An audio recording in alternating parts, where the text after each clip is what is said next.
മസ്റൂഖ്, നീ എൻ്റെ സ്വന്തം മക്കളിൽപ്പെട്ടവനാണ്, എനിക്ക് അത്രമേൽ പ്രിയപ്പെട്ടവനുമാണ്. മഹദി ഉമ്മുൽ മുഅ്മിനീൻ ആയിഷ റളിയല്ലാഹു അൻഹ അദ്ദേഹത്തോട് പറഞ്ഞ വാക്കുകളാണ്. ചെറുപ്പത്തിൽ തട്ടിക്കൊണ്ടുപോകപ്പെട്ടതിനാൽ മസ്റൂഖ് അഥവാ മോഷ്ടിക്കപ്പെട്ടവനെന്ന് പേരിടപ്പെടുകയും പിന്നീട് ഇസ്ലാമിക ചരിത്രത്തിൽ കൂഫ ജഡ്ജിയായി തീരുകയും ചെയ്ത ഇമാം മസ്റൂഖ് ഇബ്നുൽ അജ്ദ, നീതിയുടെയും തഖ്വയുടെയും ഉദാത്ത മാതൃക. യമനിൽ ജനിച്ച മസ്റൂഖിൻ്റെ കുടുംബം പിന്നീട് മദീനയിലേക്ക് മാറി താമസിക്കുകയായിരുന്നു. ആയിഷ റളിയല്ലാഹു അൻഹയോടുള്ള അമിതമായ സ്നേഹം കാരണം അദ്ദേഹം അബു ആയിഷ എന്ന നാമം സ്വീകരിക്കുകയുമായിരുന്നു. ഇസ്ലാമിക നിയമങ്ങളെ കോടതികളിൽ എങ്ങനെ പ്രയോഗിക്കണമെന്ന് അദ്ദേഹം കൃത്യമായി കാണിച്ചു തന്നു.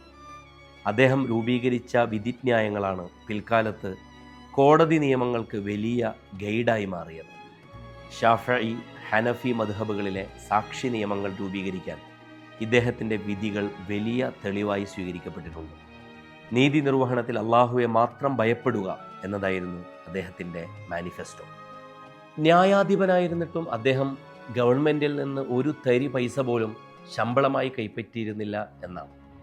സ്വന്തമായി അധ്വാനിച്ചാണ്, കഠിനമായി അധ്വാനിച്ചാണ് അദ്ദേഹം ജീവിച്ചത്. അദ്ദേഹത്തിൻ്റെ മകൾക്ക് ലഭിക്കുന്ന വലിയൊരു മഹർത്തുക അദ്ദേഹവും മകളും ചേർന്ന് കൂഫയിലെ പാവപ്പെട്ടവർക്കിടയിൽ വിതരണം ചെയ്യുന്ന മറ്റൊരു ചരിത്രം കൂടിയുണ്ട്. അദ്ദേഹത്തിൻ്റെ ഭാര്യ പറയുന്നതനുസരിച്ച് രാത്രിയിൽ ദീർഘമായി അദ്ദേഹം നിന്ന് നമസ്കരിക്കുമായിരുന്നു, കാലുകൾ വീർത്ത് പൊങ്ങുമായിരുന്നുവെന്നാണ്. അദ്ദേഹത്തിൻ്റെ നമസ്കാരത്തിലെ അത്രമേൽ ഭയഭക്തിയും ഖുശൂഉം കണ്ട് താൻ കരയുവോളം, കരയുന്നതിൻ്റെ വക്കോളം എത്തിയിരുന്നുവെന്ന് അദ്ദേഹത്തിൻ്റെ ഭാര്യ സാക്ഷ്യപ്പെടുത്തുന്നുണ്ട്.